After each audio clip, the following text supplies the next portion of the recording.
ትክክል ያ ይሄ ሰው በማመናችሁ ነው 13 ቀመሩን ስንሰራ 1 እና 3 4 መባባትን ያመላክታል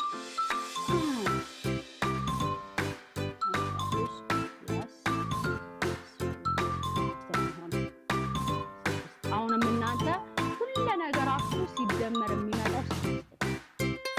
ነው ሲደመር የሚመጣው 6 ነው ሙሉ ቁጥር ስለሆነ ማለት ነው የወረቀት ችግር ያለባችሁ በማታስቡበት ሰዓት ወረቀት የተበላሸባችሁ ሰዎች አሉ አትፍታት እኛ ከዚህ ያመጣና አይደለም የምናወራው እዚህ ጋር የምታዩት ቀመሩን ነው ፍለጋችሁ ፓይተስ ስለ ፓይተስ ነው 12ኛው ፓይተስ 12ኛ